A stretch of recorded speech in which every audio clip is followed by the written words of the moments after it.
Hi hello నమస్తే. నేను కృష్ణాంజనేయులు. ఆంధ్రప్రదేశ్లో ఇటీవల కాలంలో పోలీసులు కొంతమందిని అరెస్ట్ చేయటం, వాళ్ళందరినీ వీధుల్లో నడిపించుకుంటూ తీసుకెళ్ళటం. ఈ అరెస్టులకు సంబంధించినటువంటి వ్యవహారం ఏంటి అంటే, జగన్మోహన్ రెడ్డి బర్త్డే రోజున ఎవరైతే పుట్టేళ్లను నరికినటువంటి వాళ్ళు, రప్పా రప్పా అని ఫ్లెక్సీలు పెట్టినటువంటి వాళ్ళు, భయభ్రాంతులకు గురి చేసేటువంటి వాళ్ళు, ఇలాంటి వాళ్ళను ఉపేక్షించేది లేదు అని చెప్పేసి హోంమంత్రి వంగలపూడి అనిత కూడా ప్రెస్ మీట్ బట్టి హెచ్చరించారు. వాళ్ళందరూ అరెస్టులు జరుగుతున్నటువంటి క్రమం. ఇక్కడ వాళ్ళని అరెస్ట్ చేస్తే, ఆ విధంగా భయభ్రాంతులు గురి చేసేటువంటి వాళ్ళని అరెస్ట్ చేస్తే ఎవరో తప్పనేది ఏం లేదు. కానీ వాళ్ళందరినీ ఒక ప్రదర్శన చేస్తూ తీసుకొచ్చేటువంటి క్రమంలో వాళ్ళు కుంటుకుంటూ రావటం, నడవలేనటువంటి స్థితిలో రావటం, ఇవన్నీ గమనించినప్పుడు ఏం సోషల్ మీడియాలో ఏం జరుగుతుందో చూడండి. వీళ్ళని ఏదో ఎరగొట్టేశారు, చితగ్గొట్టేశారు, ఎలా ఉండాలి అని తెలుగుదేశం వాళ్ళు, జనసేన వాళ్ళు, బీజేపీకి సంబంధించిన ప్రభుత్వంలో ఉండేవాళ్ళు ఇలా అనుకుంటున్నారు. అదే వైఎస్ఆర్ కాంగ్రెస్ పార్టీ వాళ్ళు అయ్యో అమ్మో అలా కొట్టొచ్చా తప్ప అని వాళ్ళు మాట్లాడతారు. ఇది రాజకీయ అంశం. కానీ అలాగా పోలీసులు ఏదైనా సరే ఒకవేళ బహిరంగంగా వాళ్ళు బలిచ్చేటువంటి ప్రయత్నాలు, బర్రెల్ని భరించేటువంటి ప్రయత్నాలు, రక్త తర్పణం చేసేటువంటి ప్రయత్నం ఎవరు చేసినా తప్పే.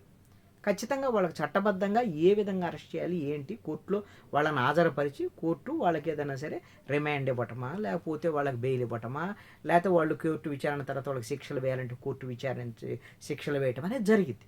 కానీ వీళ్ళే మరి ఆ విధంగా గింటుకుంటూ నడుస్తున్నారు అని అంటే బాధితులు వాళ్ళని కొట్టారు అనేటువంటి అనుమానాలు భయంగా కలిగేటువంటి అంశాలే. ఒకవేళ అలాగా కస్టడీలో ఉన్నప్పుడు వీళ్ళు పోలీసులు ఆ విధంగా శిక్షించేటువంటి హక్కు, అధికారం వీళ్ళకి లేదు. అలాగనే కదా ఇప్పుడు ఎంపీగా ఉన్నటువంటి రఘురామకృష్ణరాజు మీద ఆ రోజున సిఐడికి సంబంధించినటువంటి వాళ్ళు అరెస్ట్ చేసి అతన్ని అరికాళ్ళ మీద కొట్టి కస్టోడియల్ టార్చర్ చేసిన దాని మీద కదా అప్పుడు సిఐడి చీఫ్గా ఉన్నటువంటి ఐపీఎస్ ఆఫీసర్ సునీల్ కుమారు, అప్పుడు ముఖ్యమంత్రిగా ఉన్నటువంటి జగన్మోహన్ రెడ్డి, వీళ్ళందరి మీద కేసులు పెట్టిందే ఆ కేసుల్లో కదా. మరి చట్టరీత్యా నేరమనే కదా కేసులు పెట్టింది. ఇప్పుడు రఘురామకృష్ణరాజు మీద కొట్టినప్పుడు రఘురామకృష్ణరాజు తప్పు, అది పోలీసులు అలా వ్యవహరించకూడదు, కస్టోడియల్ టార్చర్ అని చెప్పినప్పుడు మరి ఎవరిని కొట్టినా లేకపోతే ఎవరిని కస్టోడియల్ టార్చర్ చేసినా తప్పేగా. ఇప్పుడు వీళ్ళని కస్టోడియల్ టార్చర్ చేశారా లేదని మీకు ఎక్కడుంది అలా అంటే దాని మీద వాళ్ళని అలా గింటుకుంటూ నడుస్తున్నటువంటి పరిస్థితులు ఇవన్నీ అంటే ఒక సందేశం బయటికి. ఈ విధంగా ఎవరైనా వ్యవహరిస్తే వైఎస్ఆర్ కాంగ్రెస్ పార్టీ వాళ్ళు రప్ప అన్న ఈ విధంగా చట్ట వ్యతిరేకంగా వ్యవహరించినా మీ ఈ విధంగా కోటింగ్ పడిద్ది అనేటువంటి విధంగా ఒక సందేశం ఇవ్వడానికి చేస్తున్నారు. చట్టం ఏం చెప్తే దానికి అనుగుణంగా మాత్రమే చర్యలు తీసుకునేటువంటి హక్కు, అధికారం పోలీసులకు ఉంటుంది. వీళ్ళకి శిక్షలు వేసేటువంటి అధికారం లేదు. అది ఎవరు చేసినా తప్పే. రఘురామకృష్ణరాజు విషయంలో తప్పు చేశాడు కాబట్టి ఇప్పుడు సునీల్ కుమార్ విచారణ ఎదుర్కొంటుంది. ఇప్పుడు ఈ పిల్లల విషయంలో తప్పు చేశారు అనేటువంటి దాని మీద ఎవరైనా కోర్టుకు వెళ్ళినటువంటి పరిస్థితి ఉంటే ఖచ్చితంగా పోలీసులు కూడా కేసు ఎదుర్కోవాల్సి వస్తుంది.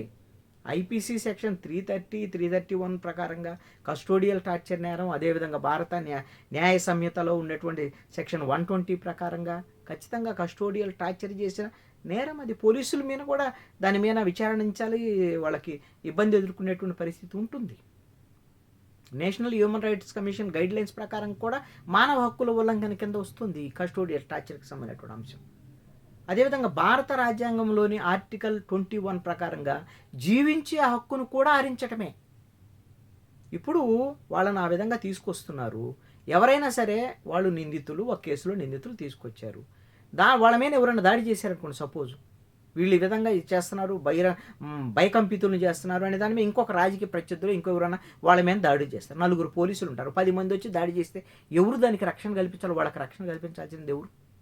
వాళ్ళకి ఏదైనా జరిగితే సపోజు వీళ్ళల్లో ఎవరన్నా సరే అవమానానికి గురై ఈ విధంగా అట్లా తీసుకురావడానికి ఎవరన్నా ఏదైనా చేసుకున్నాడు అనుకో, పాపం అలాంటి పరిస్థితే ఉందనుకో, దానికి ఎవరు బాధ్యత వహించాలి? అంటే నేను అట్లా ఇది జరగకూడదని కోరుకుందాం మనం. పోలీసులు తమ పరిధిలో తాము వ్యవహరించాలి.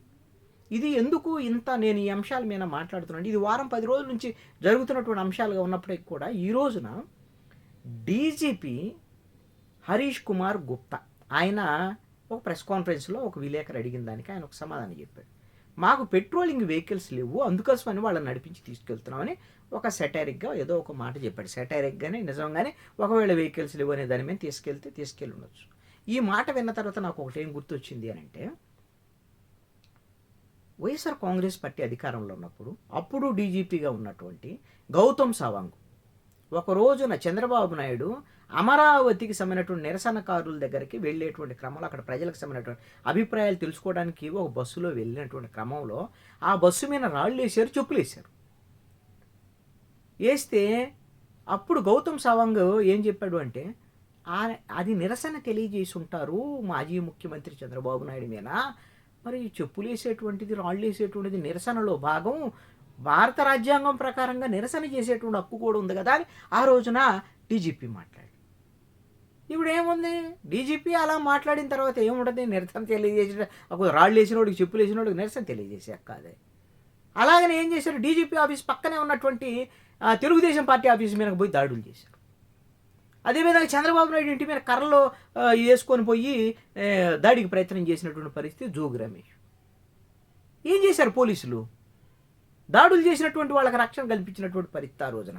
మరి అందుకని కదా నేనేం చెప్తానంటే, అప్పుడు వైసీపీ ప్రభుత్వం వాళ్ళు చెప్పినట్టుగా పోలీసులు వ్యవహరించారు, అప్పుడు డీజీపీ వ్యవహరించారు. ఇప్పుడు కూటమి ప్రభుత్వం చెప్పినటువంటి విధంగా ఈ డీజీపీ ఇలా మాట్లాడేటువంటి పరిస్థితి ఉంటే, వీళ్ళు మాట్లాడింది ఎవరికి వాళ్ళు మేము కరెక్టే అని అనుకుంటే, సపోజ్ వైసీపీ ఆ చేసినటువంటి పనులకు గాను అప్రజాస్వామికమైన చర్యలకు గాను పోలీసులు సపోర్ట్ చేసి ఉండొచ్చు వైసీపీ దాడులు చేసేదానికి. కానీ ప్రజలైతే ఒక తీర్పు ఇచ్చారుగా, అయ్యా ఈ విధమైనటువంటి అప్రజాస్వామిక చర్యలు తప్పు, తెలుగుదేశం పార్టీ ఆఫీస్ మీద దాడి తప్పు, చంద్రబాబు నాయుడు ఇంటి మీద దాడి తప్పు, రాజకీయంగా ఉంటేదని తేల్చుకోవాలి తప్ప ఈ విధంగా మీరు దాడులు చేయటం తప్పయ్యే, ఇలాగా మీరు ముఖ్యమంత్రిగా పనికిరావు జగన్మోహన్ రెడ్డి అని, ప్రతిపక్ష నాయకుడిగా కూడా పనికిరావు అని ఈ రోజున 11 సీట్లు ఇచ్చి మూలన కూర్చోబెట్టేటువంటి పరిస్థితి. కూటమి కూడా మీరు అదే తప్పులు చేసి మాదే కరెక్టు, మేము మాకు ఎదురొచ్చినటువంటి వాళ్ళని లేకపోతే వైసీపీకి సంబంధించినటువంటి వాళ్ళైనా వాళ్ళని కూడా చట్టబద్ధంగానే మీరు చర్యలు తీసుకోవాలి. నేను ఒకటి అడుగుతాను, ఇప్పుడు ఎవరైతే జగన్మోహన్ రెడ్డి బర్త్డే రోజున రప్పానో లేకపోతే పొట్టేళ్ళు కోసిన వాళ్ళు వీళ్ళ మీద ఈ విధంగా మీరు చర్యలు తీసుకుంటున్నారు, కానీ ఈ రాష్ట్రంలో శాంతి భద్రతను కాపాడేటువంటి విషయంలో వాటిల్లో మీరు చర్యలు తీసుకోండి. ఒకటి ఎందుకు ఈ మాట అడుగుతున్నా అంటే, నెల్లూరులో ఏదైతే గంజాయి మాఫియాకి సంబంధించినటువంటి ముఠాలు పెంచలయ్య అనేటువంటి సిపిఎం నాయకుడిని దారుణంగా హత్య చేసినటువంటి పరిస్థితి ఉంది అంటే, మరి పెట్టలేకపోతున్నట్టే కదా గంజాయి మొక్కలు, వాళ్ళని అదుపు చేసేటువంటి ప్రయత్నం జరగాలి కదా, అలాంటి హత్యలు జరగకుండా చూడాలి కదా. తెలుగుదేశం పార్టీ నాయకుడు వీరయ్య చౌదరి ప్రకాశం జిల్లాలో ఆయన హత్యకు కారణము దారుణమైనటువంటి హత్యకు గురయ్యాడు. బియ్యం మాఫియా, మద్యం మాఫియా, రియల్ ఎస్టేట్ మాఫియా, దీంట్లో మరి ఆయన వ్యవహారం ఏందో తెలియదు, దాని మీద హత్యకు గురైనటువంటి పరిస్థితి. ఆయనకు కూడా భద్రత కల్పించాల్సిన బాధ్యత కూడా ప్రభుత్వం అంతే కదా.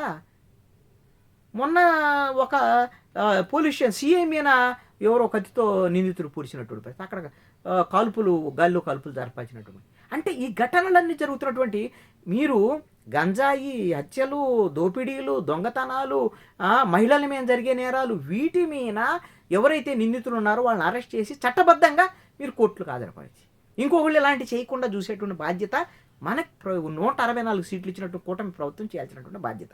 అంతే తప్ప ఏదో చిన్న కార్యక్రమాలు చేసేవాళ్ళు, చిన్న కార్యక్రమం ఏదో జరిగినటువంటి వాటికి కూడా మీరు చట్టపరంగా ఏం చేయాలో అదే చేయండి. అంతే తప్ప మీ ఇష్టం వచ్చినట్టు చట్టాన్ని తీసుకొని మీ ఇష్టం వచ్చినట్టు చేస్తే ఇది బెదిరించవచ్చు, మనము వైఎస్ఆర్ కాంగ్రెస్ పార్టీ వాళ్ళని బెదిరించవచ్చు అనేటువంటి కోణంలో అలాంటి బెదిరింపులు తెలుగుదేశం పార్టీకి జనసేన బీజేపీ వాళ్ళకి బాగుండొచ్చేమో పోలీసులు చేసేటువంటి వైఖరి.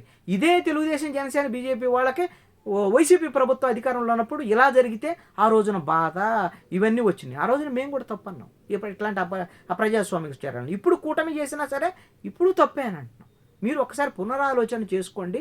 చట్ట వ్యతిరేకంగా పోలీసులు వ్యవహరించకూడదు, ప్రభుత్వం కూడా వ్యవహరించకూడదు. అలా వ్యవహరిస్తే దీన్ని ఈ విధమైనటువంటి అప్రజాస్వామిక చర్యలుగా ప్రజలు భావించేదానికి అవకాశం ఉంటుంది, కూటమికి నష్టం జరిగేదానికి అవకాశం ఉంది.